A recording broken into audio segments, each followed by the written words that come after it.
Expulsada de sus tierras con sus hijos a cuestas, la viuda Alma fue desterrada al único lugar que nadie se atrevía a pisar, el viejo puesto del Viento Seco, un lugar del que todos decían que estaba marcado por la tragedia. El cacique del pueblo le había dado una orden final: entregar al pequeño niño apache que había quedado huérfano. Pero lo que el cacique no sabía era que, bajo el suelo agrietado de aquel puesto abandonado, Alma no encontraría un tesoro, sino la forma de proteger un secreto viviente que cambiaría el destino de todos. Parece una leyenda, pero esta historia ocurrió de verdad en las áridas tierras de la frontera, donde la lealtad valía más que el oro. Si las historias sobre el poder de la lealtad por encima de la ley resuenan contigo, suscríbete al canal para que continuemos este viaje juntos. El sol del desierto caía como plomo sobre los hombros de Alma, viuda reciente. Con el luto aún fresco en el alma y en sus ropas gastadas, caminaba sin rumbo fijo, seguida por las pequeñas pisadas de sus 3 hijos. Habían perdido su hogar, esa parcela de tierra fértil que su esposo había trabajado hasta su último aliento. Ahora no quedaba nada, solo el polvo del camino y un hambre que mordía las entrañas. Su nombre, Alma, parecía una cruel ironía en un cuerpo que se sentía vacío, pero en el fondo de sus ojos cansados, una chispa de espíritu indomable se negaba a extinguirse. Ella era la única ancla de esos 3 pequeños mundos que dependían enteramente de su fuerza para sobrevivir un día más. La sombra que se cernía sobre ellos tenía nombre y apellido: Don Ramiro. Era el cacique, el dueño de casi todo el valle, un hombre cuyo corazón parecía hecho de la misma roca árida que los rodeaba. Usando una vieja deuda como pretexto, le había arrebatado a Alma lo único que le quedaba de su esposo. Pero su crueldad no terminaba ahí. Con una voz fría y cortante le había dado una última orden, una sentencia que ella no podía cumplir. Debía entregarle al pequeño Teyat, el niño apache que había quedado huérfano y a quien ella protegía. Don Ramiro lo quería, no por piedad, sino para borrar al último testigo de una masacre y reclamar las tierras ancestrales que el niño representaba. Alma no respondió a la amenaza. Dio media vuelta y apretó con más fuerza las manos de sus hijos. Teyat, con sus ojos oscuros y profundos como la noche del desierto, caminaba pegado a su falda, un pequeño fantasma silencioso que entendía el peligro sin necesidad de palabras. Entregarlo sería como arrancar una parte de su propio ser, una traición a la vida misma y a la promesa silenciosa que le hizo a la madre moribunda del niño. La orden de don Ramiro resonaba como un eco fúnebre, pero en el corazón de Alma crecía una rebeldía tan vasta como el cielo que los cubría. Sabía de unas viejas ruinas en las faldas de la sierra, un lugar olvidado por todos, carcomido por el sol y el viento. Allá irían, allá se convertirían en sombras, en un secreto que el desierto guardaría. Al amparo de la noche, guiados por una luna pálida que apenas se atrevía a iluminar las espinas de los cactos, Alma condujo a su pequeña familia hacia las montañas. Sus hijos, exhaustos y confundidos, no hacían preguntas. La urgencia en el paso de su madre era respuesta suficiente. Las ruinas eran poco más que un esqueleto de adobe, los muros derrumbados ofreciendo un refugio precario contra el viento helado de la madrugada. Allí, en un rincón protegido de las miradas, Alma improvisó un lecho con su rebozo y unas mantas raídas. Acurrucó a los 4 niños, sin hacer distinción entre la sangre de su vientre y el pequeño de piel cobriza que temblaba a su lado. El miedo era un animal agazapado en la oscuridad, pero la determinación de Alma era un fuego que les daba calor. Los primeros rayos del sol pintaron de ocre los muros rotos, despertando a Alma de un sueño ligero y vigilante. El frío de la piedra se le había metido en los huesos, pero el calor de los 4 cuerpos acurrucados a su lado era un consuelo frágil. El hambre, un enemigo más persistente que el miedo, comenzó a gruñir en los estómagos vacíos. Alma se levantó con sigilo, observando el vasto y silencioso panorama desde una grieta en la pared. No había más que espinas, rocas y un cielo implacable. Su tarea era monumental: convertir ese refugio de fantasmas en un hogar, encontrar agua donde solo había polvo y alimento en una tierra que parecía negarlo todo. Miró los rostros dormidos, la piel morena de Teyat junto a la de ellos, y supo que la rendición no era una opción. La sed no tardó en volverse el tirano principal. Mientras sus hijos mayores recogían leña seca entre los matorrales, ella exploraba las cercanías con Teyat pegado a sus talones. Fue el niño quien se detuvo de pronto, olfateando el aire como un animalito del monte. Con una seriedad que no correspondía a sus años, señaló con el mentón hacia una grieta sombreada en la base de una peña. Alma no veía nada, pero confió en el instinto del pequeño. Al acercarse, descubrió un hilo de agua, un milagro líquido que se filtraba entre las rocas y se acumulaba en una pequeña poza. En ese gesto, Alma entendió que no solo estaba protegiéndolo a él. El desierto vivía en la sangre de Teyat y él les enseñaría a sobrevivir. Los días se convirtieron en una rutina de supervivencia, una lección impartida sin palabras por el pequeño apache. Su dieta era frugal, compuesta de lo que la tierra avara les ofrecía. Fue Teyat, con su sabiduría silenciosa, quien les enseñó a armar trampas sencillas con ramas y hebras del rebozo de Alma para cazar conejos. Con la paciencia de un cazador nato, les mostró las huellas casi invisibles de las lagartijas y las raíces comestibles que se escondían bajo la tierra reseca. Los otros niños lo miraban con una mezcla de asombro y gratitud, olvidando el miedo para aprender del hermano que el destino les había dado. Alma comprendió entonces que al protegerlo a él, estaba protegiendo el único conocimiento que podría mantenerlos a todos con vida en ese páramo. La falsa tranquilidad de su escondite se hizo añicos una tarde, cuando una columna de polvo en el horizonte se convirtió en la silueta de 3 jinetes, los hombres de Don Ramiro. Con un gesto rápido y mudo, Alma empujó a los niños hacia la sombra más profunda de los muros, tapando sus bocas con su mano temblorosa. Se quedaron inmóviles, como estatuas de sal, mientras el sonido de los cascos contra la piedra se hacía cada vez más cercano.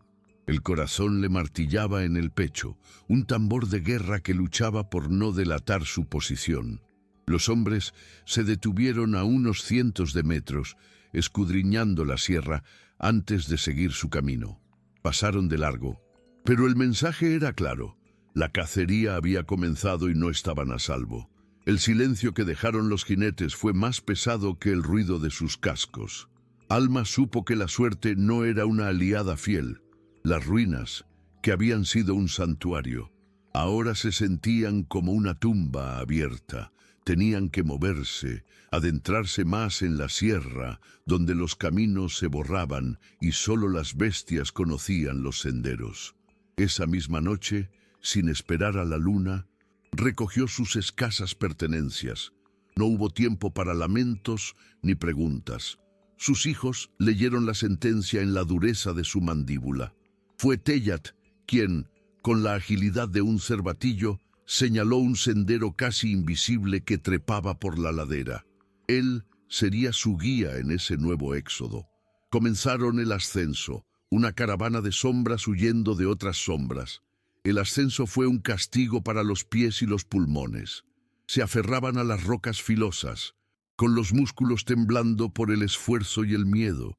Cada quejido ahogado de sus hijos era una daga en la conciencia de Alma, pero la imagen de los jinetes la empujaba a seguir. Teyat, en cambio, se movía con una gracia sobrenatural, un espíritu de la montaña que leía el lenguaje de las piedras y el viento. Fue él quien, justo antes del amanecer, los guió hasta una oquedad en la pared de un cañón, una boca oscura protegida por un saliente de roca. Dentro, el aire era frío y olía a tierra húmeda. exhaustos, se derrumbaron sobre el suelo pedregoso. Era una cueva, no un hogar, pero por esa noche era el escondite más seguro del mundo. La luz del nuevo día no penetraba en la cueva. Solo una claridad lechosa que se filtraba por la entrada, delineando las siluetas de sus hijos dormidos. El aire olía a piedra mojada y a un tiempo antiguo, un silencio profundo que calmaba el galope de su corazón. Fue Teyat quien, al despertar, se acercó a una de las paredes y trazó con su dedo pequeño unas figuras rojizas casi borradas por los siglos, bisontes y hombres con lanzas. No eran simples dibujos, eran un mensaje de ancestros, la prueba de que otros habían encontrado refugio en esa misma entraña de la montaña. Alma lo observó y por primera vez en días no sintió el peso de la huida, sino la extraña paz de haber llegado a un lugar sagrado. Pero el refugio de piedra también era una trampa de humedad y frío. La más pequeña de sus hijas, Ana, comenzó a arder en fiebre, su respiración convertida en un silbido débil que cortaba el silencio de la cueva. Alma la abrazó, impotente, sintiendo cómo el calor de la niña se le escapaba entre los dedos. Su desesperación era un nudo en la garganta cuando Teyat, sin decir palabra, tocó la frente de Ana y salió al exterior. Alma contuvo el impulso de detenerlo. Minutos que parecieron eternos después. El niño regresó con un manojo de hojas y raíces oscuras. Con la solemnidad de un curandero, las machacó entre dos piedras y le indicó a Alma que preparara una infusión. Un saber antiguo para combatir la muerte. Alma obedeció con una fe que nacía de la desesperación. Con el poco agua que les quedaba, calentó las hierbas sobre un fuego diminuto, cuidando que el humo no los delatara. El aroma que llenó la cueva era extraño, una mezcla de tierra húmeda y raíces amargas. Con infinita paciencia, le hizo beber a su hija el brebaje oscuro, gota a gota, mientras la pequeña se quejaba en su delirio. Las horas se estiraron en una vigilia silenciosa, donde el único sonido era la respiración rasposa de Ana. Alma no apartó la mano de su frente, sintiendo la batalla que se libraba en ese cuerpo menudo. Finalmente, hacia la madrugada, el calor que consumía a la niña comenzó a retroceder, reemplazado por un sudor frío que empapó las mantas. El pequeño curandero no había fallado. La mañana encontró a Ana durmiendo un sueño profundo y sanador, su respiración por fin serena. El alivio de Alma era un torrente que le aflojaba los nudos del cuerpo y le permitía volver a respirar. Su mirada hacia Teyat ya no era solo de protección, sino de una veneración callada. Ese niño llevaba en sus venas la sabiduría de la tierra que a ella se le negaba. Pero la montaña no permite treguas largas. Mientras repartía unas pocas raíces para el desayuno, un sonido ajeno al viento y a las bestias se coló por la boca de la cueva. El ladrido insistente de un perro de caza, rebotando contra las paredes del cañón. Se miraron, el miedo regresando como un animal helado. La cacería no había terminado, apenas se había adentrado en un terreno más salvaje. El pánico se apoderó de Alma. Con un movimiento instintivo, jaló a sus hijos hacia el fondo más oscuro de la cueva, imponiendo silencio con una mirada aterradora. Los ladridos se acercaban, feroces, rebotando contra la piedra y multiplicando el terror. Pero Teyat no temblaba. Sus ojos oscuros, fijos en la entrada de luz, evaluaban el sonido. Tomó los restos de las hierbas machacadas que habían curado a Ana y, con una agilidad que desmentía el miedo, se deslizó hacia la boca de la cueva. Alma ahogó un grito, pero la mirada que el niño le devolvió no era de un infante asustado, sino de un cazador. Lo vio frotar las hierbas en las rocas a un lado del sendero antes de desaparecer. El corazón de Alma se detuvo, suspendido en el eco de los ladridos que ahora parecían desviarse. Regresó tan sigiloso como se había ido, un fantasma de polvo y sombras. Afuera, las voces de los hombres resonaron, confundidas, siguiendo al perro por la falsa pista de olor que el niño había creado. La tensión en la cueva era tan densa que podía cortarse, pero nadie se movió hasta que el último eco de las pisadas se perdió en la distancia. El alivio fue un golpe físico que dejó a Alma temblando. Miró a Tellat, quien simplemente se acurrucó junto a Ana, como si su hazaña no fuera más que un juego. Alma comprendió entonces que no bastaba con esconderse. Para sobrevivir, debían volverse parte de la montaña, un secreto que ni los perros más fieros pudieran olfatear. Tenían que ir más alto, hacia donde el aire era fino y solo los espíritus se atrevían a caminar. El nuevo ascenso fue una penitencia que la montaña les cobró con sangre y sudor. Las manos de Alma y sus hijos mayores estaban en carne viva, y el aire, cada vez más delgado, quemaba los pulmones. El mundo de abajo se encogía, convirtiendo el rancho de don Ramiro en una mancha insignificante en el polvo. El viento silbaba entre las peñas con una voz antigua, un lamento que parecía contar historias de otros fugitivos. Pero la furia silenciosa de Alma era un motor que los empujaba hacia arriba, siempre más arriba.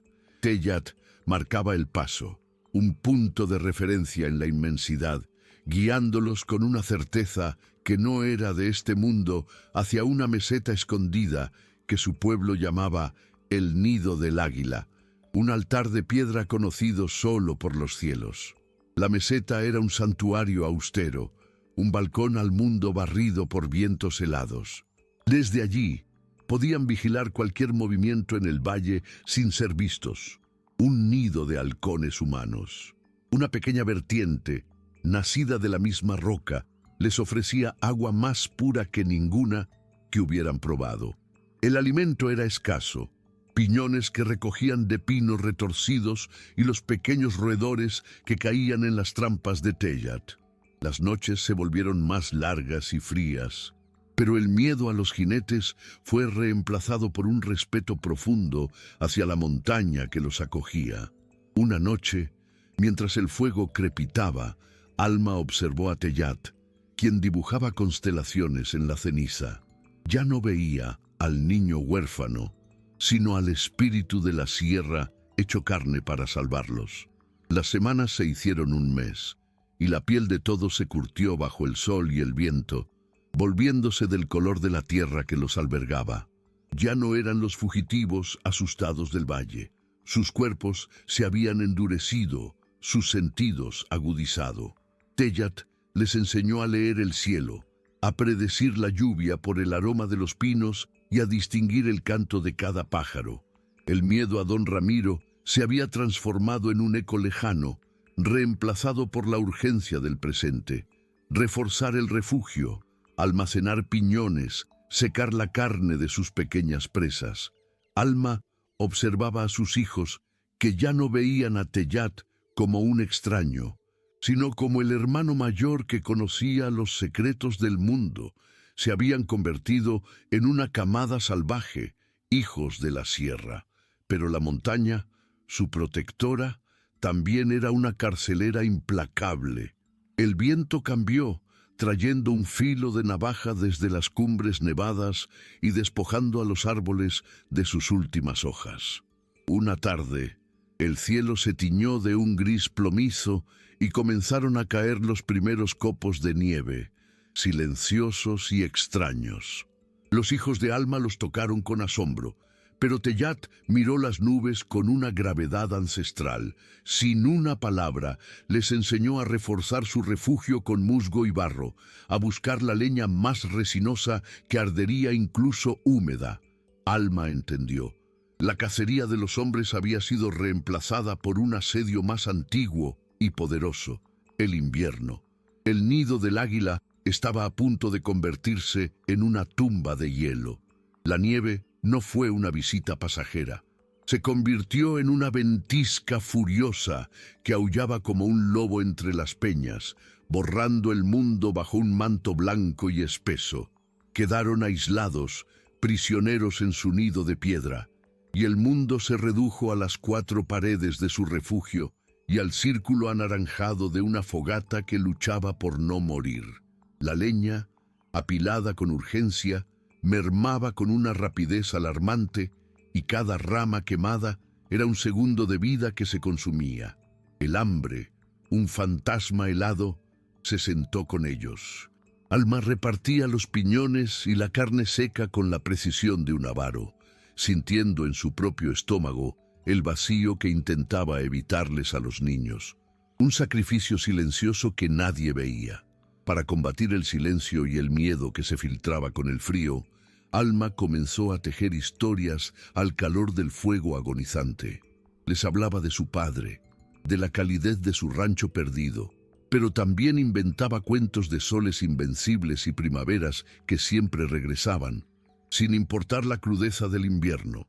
Sus palabras eran un alimento para el espíritu, un fuego distinto que calentaba desde adentro, manteniendo a raya la desesperanza. Tellat, acurrucado junto a Ana, la escuchaba con una atención solemne.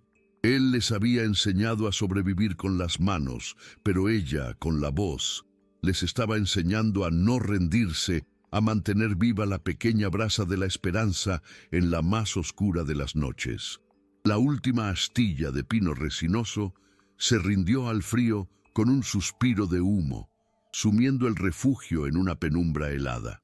El hambre era un animal de hielo que mordía sin piedad, y la desesperanza comenzaba a congelar las palabras de Alma en la garganta. Fue entonces cuando Tellat rompió su habitual silencio, no con palabras, sino con un sonido gutural y bajo, una melodía antigua que parecía nacer de la misma piedra. No era un lamento, sino un canto de resistencia, el pulso de la montaña hecho vibración. Sus hermanos, ateridos, se arrimaron a él, y Alma sintió cómo esa extraña música se anclaba en su pecho, avivando una brasa de voluntad que se negaba a extinguirse.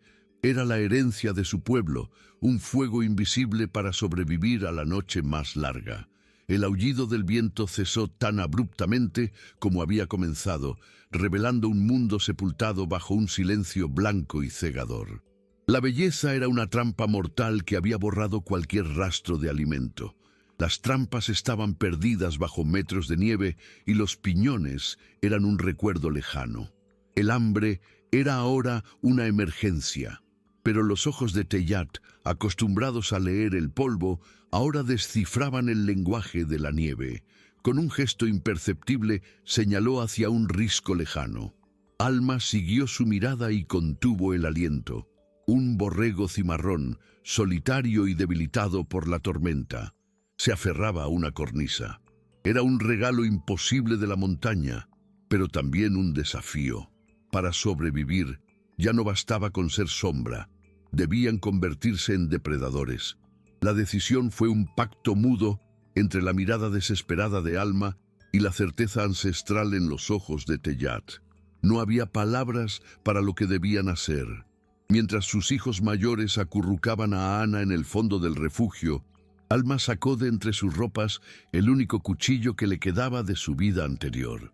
Una herramienta de cocina ahora destinada a un fin más salvaje. Tellat, por su parte, había elegido la rama más dura y recta de su menguante pila de leña. Juntos, en silencio, le sacaron punta raspando la madera contra una piedra afilada hasta convertirla en una lanza precaria. Alma la empuñó, sintiendo el peso extraño en sus manos de madre. No era una cazadora, pero el hambre de sus hijos era un instinto más poderoso que el miedo. El avance por la nieve fue una tortura silenciosa, un hundirse y levantarse que les robaba el aliento y el poco calor que les quedaba. Tellat iba adelante, no como un niño, sino como un espíritu del invierno, enseñándole a Alma con señas cómo usar el viento a su favor y dónde pisar para no alertar a la presa. El corazón de la mujer era un tambor desbocado contra sus costillas. Cada paso un riesgo de resbalar hacia el abismo. El borrego, debilitado, No lo sintió llegar hasta que estuvieron a pocos metros. El animal levantó la cabeza, sus ojos ambarinos, reflejando la sorpresa y el miedo. En ese instante suspendido, Alma vio su propio reflejo en la bestia, un ser atrapado, luchando por un último aliento en la crueldad de la montaña. El momento se quebró no por una decisión, sino por un silbido agudo de Teyat, un eco de halcón que cortó el aire. El borrego giró la cabeza, y en esa fracción de segundo, la madre se impuso sobre la mujer. Alma se lanzó, un grito mudo en la garganta, hundiendo la lanza de madera con la fuerza de toda su desesperación. El golpe fue torpe, brutal. La bestia bramó, un sonido de dolor y sorpresa que retumbó en el cañón y se debatió con furia, arrastrándola hacia el abismo nevado. El olor a sangre y a miedo llenó el aire helado. Alma se aferró, sintiendo el calor de la vida que se escapaba sobre la nieve inmaculada, un sacrificio terrible y necesario. El silencio que siguió fue más profundo que el de la tormenta. Alma se dejó caer sobre las rodillas, temblando, no de frío, sino por la violencia del acto. Teyat, en cambio, se arrodilló junto a la bestia y con una reverencia solemne comenzó el trabajo. Con el cuchillo de Alma le mostró cómo desollarlo, cómo aprovechar cada trozo, una lección de supervivencia que era también un rito ancestral. El vapor que se alzaba del cuerpo tibio se mezclaba con su aliento, nubes efímeras en el aire gélido. No hubo celebración, solo una labor metódica y sombría. Cargaron la carne envuelta en la piel, un fardo que prometía vida, pero que pesaba como la muerte que acababan de causar. El regreso al refugio fue una procesión solemne, marcada por el peso del fardo y el silencio de la hazaña. Los hijos mayores los recibieron con los ojos enormes, una mezcla de alivio y un temor reverencial al ver la piel ensangrentada. No hubo gritos de alegría, solo la quietud de quien entiende que la vida se ha comprado con otra.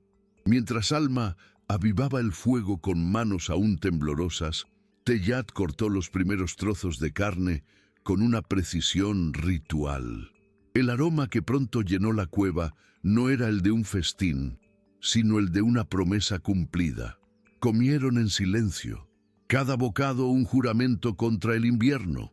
Alma apenas probó el suyo, su hambre saciada por la visión de sus hijos masticando lentamente, recuperando el calor. La carne del borrego transformó su existencia de prisioneros a habitantes. Bajo la guía de Teyat, aprendieron a secar la carne en tiras delgadas sobre el humo para conservarla, un tesoro contra la incertidumbre. La piel, curada torpemente con ceniza y grasa, se convirtió en un abrigo vital que rotaban entre los más pequeños. Cada parte del animal fue un regalo aprovechado con un respeto casi religioso. Alma observaba cómo sus hijos ya no solo comían, sino que participaban en el proceso, perdiendo el miedo a la sangre para entender el ciclo de la vida y la muerte. Se habían vuelto parte de la montaña, un clan diminuto cuya supervivencia dependía de su propia fiereza y de la sabiduría ancestral del niño que protegían. El sol de la incipiente primavera derritió la coraza de hielo, pero también la capa de invisibilidad que los protegía. El silencio blanco fue reemplazado por el goteo constante del deshielo y el murmullo de la vida que regresaba. La montaña, su carcelera, ahora despertaba en un estallido de colores tímidos. Una tarde, mientras reparaba una de las trampas, Alma encontró a Teyat de cuclillas, susurrándole a la primera flor silvestre que se atrevía a brotar entre las rocas. No era una oración aprendida, sino una conversación íntima con la tierra. En ese instante, Alma comprendió que no solo resguardaba la vida del niño, sino la memoria misma de la sierra, un saber que latía al ritmo de las estaciones y que sus perseguidores jamás entenderían. Pero la primavera que devolvía la vida también devolvía la vista a sus enemigos. Fue Teyat quien lo vio primero. Un destello antinatural en una de las laderas bajas. Un parpadeo de sol sobre metal pulido. No necesitó decir nada. Su quietud fue una alarma más potente que cualquier grito. Alma siguió la dirección de su mirada y el poco calor que había acumulado en el cuerpo se le escapó en un soplo helado. Comprendieron que la búsqueda se había convertido en una vigilia. Don Ramiro no mandaba ya a sus jinetes a ciegas. Ahora tenía un vigía, un ojo paciente que esperaba su primer error. El nido del águila, su santuario, se había transformado en una jaula de cristal bajo el cielo abierto. El descubrimiento los petrificó, convirtiendo su santuario en una trampa de visibilidad. La rutina de supervivencia se desmoronó, reemplazada por una disciplina de invisibilidad. El fuego, antes un consuelo, ahora solo se encendía en las horas más oscuras y con leña que produjera el mínimo humo. Sus movimientos se limitaron a las sombras del amanecer y el crepúsculo. Alma sentía la mirada del vigía como una quemadura en la nuca, un punto fijo en el paisaje que dictaba cada uno de sus gestos. Enseñó a sus hijos a caminar como Teyat, sin quebrar una rama, a hablar en susurros que el viento se llevara. Ya no vivían en la montaña. Se habían convertido en un secreto que la montaña misma debía ocultar con celo. Los días se estiraron en una agonía de silencio y quietud. El vigía no se movía, y ellos tampoco. Pero la montaña no perdona la inacción. Las tiras de carne seca, su tesoro del invierno, menguaban con una lentitud desesperante, y cada bocado era un recordatorio de que no podían reponer sus provisiones. Cazar era imposible. Cualquier movimiento en falso sería su sentencia. Alma entendió la cruel estrategia de don Ramiro. No necesitaba encontrarlos, solo esperar. El hambre y la desesperación los obligarían a salir de su escondite. Una noche, mientras observaba las estrellas que el vigía no podía ver, una idea peligrosa y audaz comenzó a germinar en su mente. No escaparían huyendo hacia arriba, sino que bajarían, se harían humo en el propio terreno del enemigo. El plan se asentó en su mente como una roca, frío y sólido. No se lo explicó a sus hijos con palabras, sino con acciones. Dividió las últimas tiras de carne en raciones de viaje y guardó el cuchillo en su cinto. Su objetivo era un cañón secundario, una cicatriz en la tierra que serpenteaba hacia el valle, tan lleno de mezquites y sombras que ni el sol del mediodía se atrevía a explorarlo por completo. Era territorio de coyotes y víboras, un lugar que los hombres de Ramiro evitarían. Esperarían la próxima luna nueva, cuando la noche fuera una tinta impenetrable. Teyat entendió sin preguntas. Sus ojos asintieron en la penumbra, reconociendo la lógica salvaje de cazar al cazador moviéndose hacia su propia guarida. La noche elegida llegó sin luna. Un manto de terciopelo negro que se tragaba las estrellas. El descenso fue un rezo silencioso hecho de pasos cuidadosos. Teyat se movía como un espectro, indicando con gestos dónde pisar, cómo evitar las piedras sueltas que delatarían su éxodo. Alma cargaba a Ana, sintiendo el latido de la pequeña contra su pecho como el único reloj en un mundo detenido. Cada ráfaga de viento parecía un susurro del vigía, cada sombra una emboscada. Dejaron atrás el nido del águila, descendiendo de su atalaya para convertirse en criaturas del suelo, en un secreto que se arrastraba por las grietas del mundo de su enemigo. El amanecer los encontró en la boca del cañón, tragados por una oscuridad más densa y terrenal. El cañón los devoró en una penumbra de roca y espinas. El aire, antes fino y helado en la meseta, se volvió denso y pesado, cargado con el aroma seco del polvo y la fragancia amarga de los mezquites. Cada paso era una negociación con la maleza que se aferraba a sus ropas. Cada sonido un eco magnificado entre las paredes verticales. Fue Teyat quien, siguiendo el vuelo de unas abejas, los llevó a un socavón donde la humedad manchaba la piedra. un bebedero natural para las criaturas del barranco.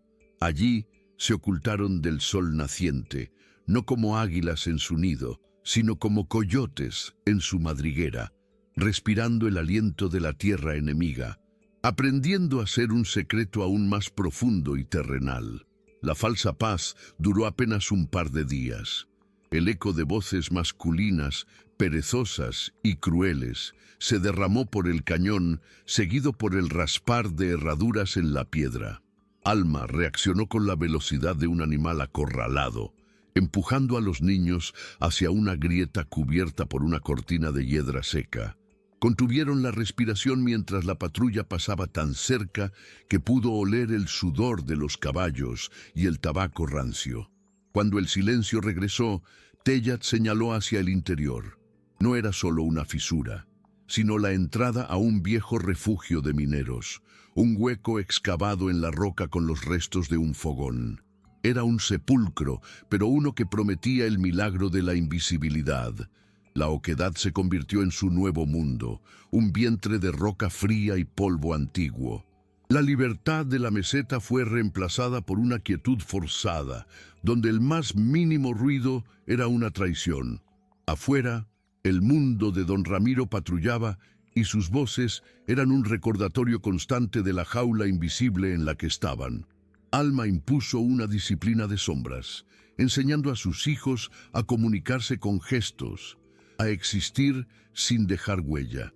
Era Teyat, con el oído pegado a la piedra, quien descifraba los susurros del cañón, el paso de una patrulla lejana, el sigilo de un coyote.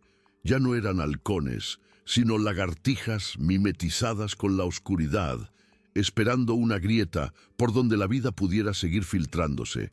Las provisiones se extinguieron, y el hambre regresó con colmillos más agudos.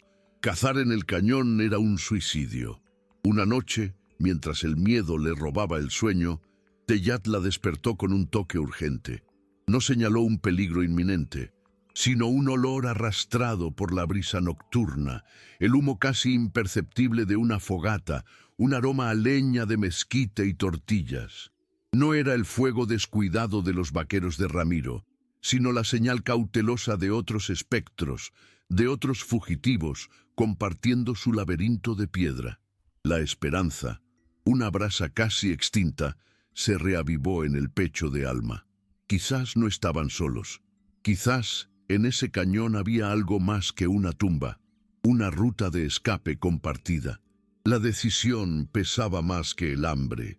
Acercarse era un riesgo mortal, pero quedarse era una condena segura. Con una mirada que no necesitaba palabras, Alma confió en el instinto del niño.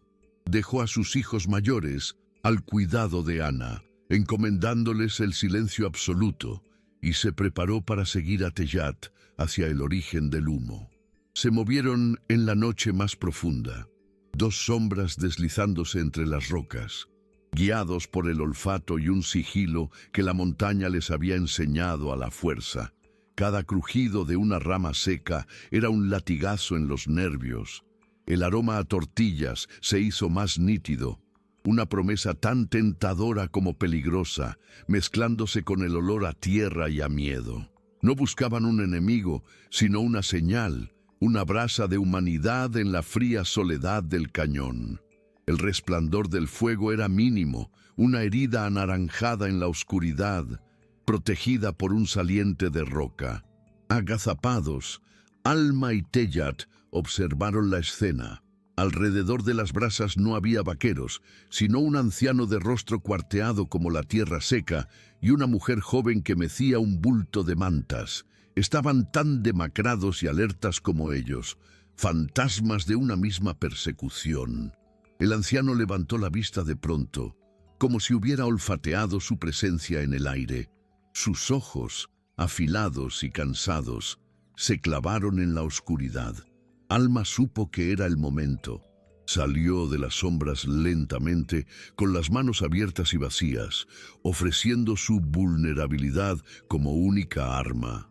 No hubo un saludo, solo un tenso reconocimiento entre fugitivos que compartían el mismo laberinto de miedo.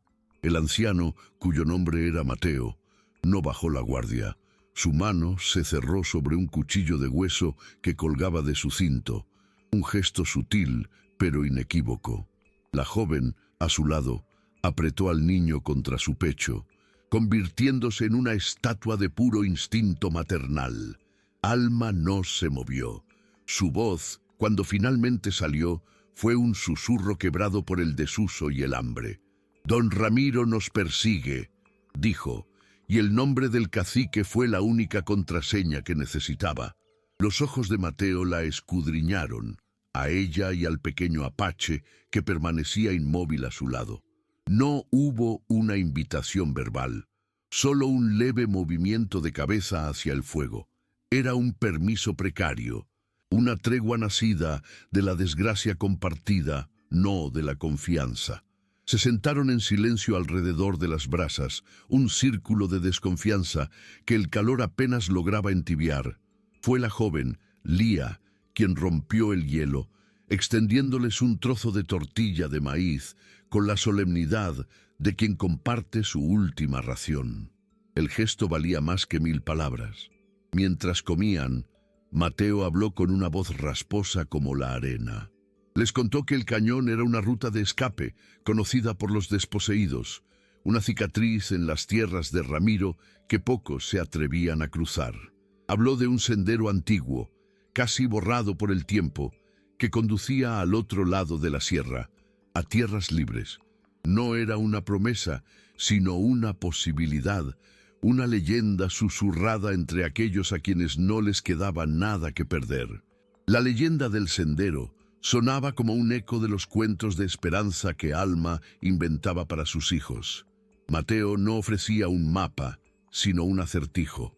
El camino no se ve, se siente, explicó, sus ojos fijos en Tellat, como reconociendo en él a un igual. Sigue el susurro del agua que corre por debajo de la tierra y el vuelo de los pájaros que nunca abandonan el cañón. No era una guía, era una fe. Alma miró al niño Apache, cuyo rostro permanecía impasible, pero sus ojos oscuros brillaron con un entendimiento que trascendía las palabras. Él ya conocía esa música secreta de la tierra. La decisión fue un pacto mudo sellado en el aire frío, una apuesta desesperada donde el premio era un mañana y la pérdida era todo. Al alba, Alma regresó con sus otros hijos, una procesión de sombras temblorosas que se unieron a la vigilia de Mateo y Lía. Los recursos combinados eran una burla, un puñado de raíces amargas, el cuchillo de Alma y la piel de un animal que Lía usaba para abrigar a su bebé. No tenían nada, salvo un propósito compartido. Se pusieron en marcha antes de que el sol tocara el fondo del cañón, una caravana de espectros guiada por una extraña dualidad, la memoria antigua de Mateo, que señalaba formaciones rocosas y árboles retorcidos como hitos de una historia olvidada, y el instinto puro de Tellat, que encontraba el paso seguro, la grieta transitable, el silencio perfecto para no ser descubiertos. El sendero no existía, lo iban creando con cada paso cauteloso. El cañón se estrechaba hasta convertirse en una grieta donde el sol apenas se asomaba. El calor era un castigo que rebotaba en las paredes, robándoles el aliento y la voluntad. Mateo marcaba la dirección con la memoria, señalando un risco con forma de garra o un árbol petrificado como faros de un mapa perdido. Pero era Tellat quien descifraba el cómo, encontrando el sendero que no estaba hecho de tierra, sino de instinto. Cuando una pared vertical les cerró el paso, sembrando la desesperación, fue el niño quien, con la mano pegada a la roca, sintió una vibración, un soplo de aire casi imperceptible. Los guió hacia una fisura oculta tras una cortina de maleza, una boca oscura que prometía continuar el camino. Al otro lado, el cañón se abría a una pequeña hondonada, un respiro verde en medio de tanta piedra. La esperanza, sin embargo, fue un pájaro fugaz. Cerca de un manantial, descubrieron las cenizas aún tibias de una fogata y las huellas nítidas de varios caballos. Lía ahogó un quejido al ver la colilla de un cigarro aplastada en el lodo. El enemigo no solo los buscaba, les pisaba los talones, su aliento fétido contaminando el aire. El sendero legendario ya no era un secreto, sino una trampa que se cerraba lentamente. Comprendieron que no solo huían de los hombres, sino que corrían contra el tiempo y contra la certeza de que don Ramiro sabía exactamente a dónde se dirigían. El pánico fue un veneno helado que paralizó el aire. Lía se llevó una mano a la boca para ahogar un sollozo, mientras Alma agrupaba a sus hijos como una loba defendiendo a su camada. Pero Mateo no mostró sorpresa, solo una resignación sombría. «Conocen la leyenda», murmuró, «pero no conocen el alma de la sierra». Su mirada se desvió de las huellas y se clavó en una pared de roca casi vertical, una muralla que parecía infranqueable. El sendero de los hombres es ahora una trampa. Tomaremos el que usan los espíritus. No era una sugerencia, sino una sentencia. El único camino que les quedaba era hacia arriba, un ascenso imposible donde un solo error significaría la caída de todos ellos en las manos de sus cazadores. La subida no fue una caminata, sino una batalla contra la piedra. Se aferraban a salientes filosos, con las uñas rotas y los pulmones quemando por el aire enrarecido del cañón. Alma subía con Ana atada a su espalda. Cada movimiento un esfuerzo sobrehumano, una plegaria silenciosa. Fue Tellat quien se convirtió en sus ojos y sus manos. Como un pequeño espíritu de la roca, encontraba cada grieta, cada apoyo seguro, guiándolos con gestos mudos. Abajo, el eco del ladrido ansioso de los perros comenzó a rebotar contra las paredes. Una jauría invisible que les mordía los talones. El miedo se convirtió en combustible, empujándolos hacia una cornisa estrecha, un balcón precario entre el abismo y la persecución implacable. Las voces de los hombres se volvieron nítidas, fragmentos de órdenes crueles que subían con el viento. Se pegaron a la pared, un friso de estatuas de polvo y miedo, sintiendo la vibración de los gritos en la piedra. Pero Tellat, con la calma de un animal montés, no miraba hacia abajo. Sus ojos estaban fijos en una chimenea natural, una cicatriz vertical que ascendía hacia una saliente oculta. El ladrido frenético de un perro resonó justo debajo. Un martillazo de pánico. Los habían olfateado. Ya no había tiempo para el sigilo. Mateo, con el rostro endurecido por una vida de huidas, le hizo una seña a Alma para que fuera primero. El camino de los espíritus era una grieta vertical hacia el cielo, un último y desesperado acto de fe. El ascenso por la chimenea fue un infierno de roce y oscuridad. Alma trepó usando rodillas y espalda, sintiendo la piel abrirse contra la roca, protegiendo con su cuerpo el bulto tibio de su hija. Un disparo restalló abajo, la bala impactó en la entrada de la grieta, escupiendo esquirlas de piedra y un olor a pólvora que los ahogó en la penumbra. El terror se convirtió en una fuerza bruta que los empujó hacia arriba, uno tras otro, en una torpe cadena humana de jadeos y manos ensangrentadas. Desembocaron en una plataforma oculta, una cavidad en la montaña, con los pulmones ardiendo y el eco del disparo retumbando todavía en sus huesos. No era la libertad, solo un respiro ganado a pulso contra la muerte. El aire en la oquedad era un polvo denso de miedo y agotamiento. Alma se desplomó contra la pared. Su cuerpo un solo temblor, y verificó con manos torpes que Ana respiraba. El sabor a sangre y piedra le llenaba la boca. Abajo, las voces de los hombres se convirtieron en un murmullo frustrado, pero el ladrido insistente de los perros seguía clavado en la base del risco, una sentencia que no se retiraba. No era una victoria, sino un aplazamiento. Mateo, con el rostro impasible, se arrastró hasta el borde para escuchar, sus ojos endurecidos, evaluando el tiempo que les habían comprado. El silencio entre ellos no era de paz, sino de espera. El pesado latido de corazones acorralados que se preguntaban si ese refugio sería su santuario o su tumba. Fue Mateo quien rompió la parálisis. Su voz, un susurro de grava. «Conozco este lugar», dijo. «Es la garganta del coyote. Si los hombres no pueden subir, esperarán a que el hambre nos haga bajar». Su mirada buscó a Tellat, quien ya se había deslizado hacia el fondo más oscuro de la cueva, lejos de la luz delatadora de la entrada. El niño no respondió con palabras, sino con un gesto. Su pequeña mano desapareció en una grieta que parecía demasiado estrecha para un hombre. Un soplo de aire frío y húmedo, con olor a tierra profunda, emergió de la fisura. Era la respuesta de la montaña, un camino hacia sus entrañas, una invitación a la oscuridad total como única vía de escape. La decisión no requirió debate. La entrada a las entrañas de la montaña no era una puerta, sino una herida en la piedra. Tellat se deslizó primero, su cuerpo delgado desapareciendo con una facilidad que desafiaba el terror del acto. Le siguieron los hijos mayores, luego Lía con su bebé y Mateo, cada uno un susurro de tela y piel raspando contra la roca. Alma fue la última. Con Ana sujeta a su pecho, tuvo que contorsionar su cuerpo, sintiendo la presión de la piedra como un abrazo mortal que le robaba el aire y alimentaba su pánico. La luz de la entrada se redujo a una estrella, luego a una aguja y finalmente a nada.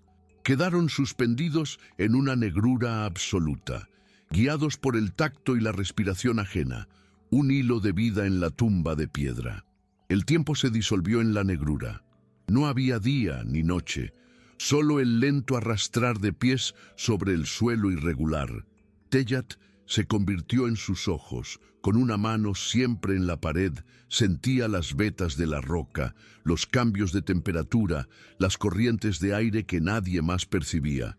Su guía no era visual, sino un diálogo táctil con la montaña. Fue él quien los detuvo, levantando una mano en el silencio. Entonces lo oyeron, un goteo rítmico, un pulso de agua en las profundidades. Siguieron el sonido hasta una pequeña poza alimentada por una filtración. El agua, helada y con sabor a mineral, fue una bendición líquida que les confirmó que seguían el camino de la vida y no el de la muerte. El agua fue un bautismo helado que renovó una fe frágil, pero la negrura no tardó en reclamar su dominio. El avance se convirtió en un peregrinaje a ciegas por corredores que a veces se estrechaban hasta obligarlos a caminar de lado, con la roca fría rozando ambos hombros. El silencio era total, roto solo por el eco de su propia respiración y el roce de sus ropas gastadas. Alma sentía el temblor de sus hijos mayores y les apretaba las manos, un ancla de carne y hueso en un mar de negrura. Pero Tellat no vacilaba. Su mano, pegada a la pared, parecía leer la historia secreta de la piedra. Fue él quien se detuvo, olfateando un cambio sutil, un aliento que olía a musgo y a un espacio vasto. La promesa en el aire los impulsó a través de una última grieta, desembocando en una bóveda tan inmensa que se tragaba el sonido de sus pasos. El aire era más respirable, casi dulce. En el centro, Mateo logró encender un trozo de yesca, y la llama diminuta reveló la verdad de la cueva. Las paredes no estaban desnudas, sino cubiertas por grabados de soles, espirales y huellas de coyote. «El refugio de los antepasados», susurró el anciano con una reverencia que silenció el miedo. Tellat se acercó y posó su pequeña mano sobre una espiral, un gesto no de descubrimiento, sino de reconocimiento profundo. Ya no estaban perdidos en una cueva, caminaban por las venas de su propia herencia. La llama danzante de la yesca arrojaba sombras que animaban las figuras en las paredes. No eran solo imágenes, eran un testamento de supervivencia. la historia de un pueblo que se había refugiado en las entrañas de la tierra para no ser borrado. Alma observó a Tellat, quien seguía la línea de un coyote con su dedo, y comprendió que no había llegado a una simple cueva, sino al corazón de la herencia que don Ramiro quería aniquilar. El niño no era un huérfano perdido, era el último guardián de ese santuario. Mateo, con la voz cargada de una emoción antigua, confirmó su pensamiento. Los espíritus de los antepasados nos han guiado. Aquí adentro, el tiempo de los hombres no tiene poder. La seguridad no era de piedra, sino de espíritu. Pero la paz del santuario era una tregua, no una victoria definitiva. Afuera, la paciencia de los cazadores se mediría en días. El hambre, aunque acallada por el asombro, pronto volvería a ser el tirano. Fue Mateo quien, después de un largo silencio, señaló hacia una oscuridad aún más profunda al otro extremo de la bóveda. «Este camino no termina aquí», explicó. «Los antiguos no construían tumbas, sino puentes. Hay una salida, una que desemboca al otro lado de la sierra, donde el poder de Ramiro es solo un mal recuerdo. Su promesa era un hilo de luz en la negrura, pero el camino para alcanzarla sería la prueba final, un último peregrinaje en la oscuridad antes de poder volver a ver el sol. El peregrinaje se reanudó en un silencio más profundo, casi ritual. Mateo ahogó la llama con sus dedos cuarteados, encomendándolos de nuevo a la negrura, pero ya no era la oscuridad de una tumba, sino el vientre protector de la montaña. Tellat, con una solemnidad que trascendía sus años, tomó la delantera. Sus manos no solo palpaban la roca, parecían leer un códice invisible dejado por su gente. Cada paso resonaba con el eco de un éxodo antiguo. Alma, siguiendo la pequeña sombra del niño, sintió que no huían, sino que completaban un círculo, un retorno a través de las venas de una herencia que se negaba a yacer enterrada. Se habían convertido en el último latido de un pueblo. El camino se tornó en una prueba de extenuación. Era un declive escarpado que castigaba las rodillas y obligaba a aferrarse a salientes resbaladizos. El hambre, adormecida por la revelación del santuario, despertó con una furia helada. Justo cuando la voluntad comenzaba a quebrarse como roca seca, Tellat se detuvo. Inmóvil en la oscuridad, levantó el rostro. Un hálito de aire distinto, ajeno al aliento muerto de la cueva, se coló por una fisura invisible. No olía a piedra ni a polvo, sino a pino y a tierra mojada por el rocío de la madrugada. Era el aroma de la libertad, una promesa susurrada desde el mundo exterior que les dio la fuerza para dar el último paso en la oscuridad. El aroma de la libertad se convirtió en una corriente de aire que los empujó a través de la última fisura. Tellat, como si emergiera de la tierra misma, fue el primero en salir a un mundo bañado por una luz grisácea de preamanecer. Tuvieron que protegerse los ojos, que dolían ante el asalto de un resplandor que no conocían desde hacía una eternidad. El aire, afilado y puro, llenó sus pulmones con el perfume de la resina y la tierra húmeda. Alma salió la última, arrastrando su agotamiento, y descubrió que estaban en un nicho rocoso oculto tras el velo de una delgada cascada. Se dejó caer de rodillas, el llanto silencioso sacudiendo su cuerpo mientras el agua helada le bautizaba el rostro. Cuando sus ojos se acostumbraron, contemplaron un paisaje que no pertenecía a sus recuerdos. No era la aridez hostil del Valle de Ramiro, sino una hondonada profunda y boscosa, velada por jirones de niebla que se aferraban a las cimas de pinos gigantes.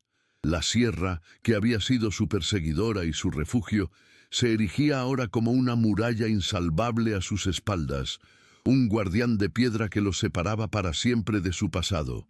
Mateo asintió lentamente, la leyenda confirmada en el verdor frente a él.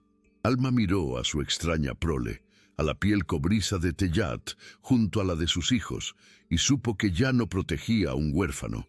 La montaña le había devuelto un guía, un espíritu ancestral que los había conducido a la vida. El llanto de Alma no fue de dolor, sino de un cansancio tan profundo que parecía arrastrar el peso de todas las piedras que habían cruzado. El agua de la cascada lavaba el polvo de semanas, pero no la memoria del miedo. Sus hijos, como cachorros descubriendo el mundo, chapoteaban en la poza helada con una alegría frágil, su risa un sonido casi olvidado. Mateo, con una solemnidad casi religiosa, bebió del agua y la dejó correr por su rostro cuarteado, un bautismo tardío en la tierra prometida. Lía arrullaba a su bebé, susurrándole que el mundo podía ser así, verde y sonoro. Solo Teyat permanecía quieto, no maravillado, sino en comunión, examinando una hoja de helecho como si leyera un mapa escrito en un idioma que solo él conocía. La historia de Alma nos enseña que la tregua con el agotamiento fue breve. El sol comenzó a calentar la niebla y la necesidad de un refugio real se impuso sobre el alivio. El espectro de Ramiro se quedó del otro lado de la piedra, sentenció Mateo, su voz ronca señalando una finalidad que todos necesitaban oír. Ya no buscaban un escondite, sino un hogar, por precario que fuese. Fue de nuevo Teyat quien los guió, siguiendo no un sendero, sino el lenguaje de la tierra, la inclinación de los árboles, el musgo más espeso en las rocas. Los condujo a una pequeña hondonada protegida del viento por un semicírculo de peñas antiguas. Allí, bajo la sombra de un pino añoso, ese clan improbable, forjado en el miedo y la huida, daba su primer paso para echar raíces en tierra libre. Si este mensaje tocó tu corazón, suscríbete y comparte para que más personas descubran el verdadero valor de la lealtad por encima de la ley.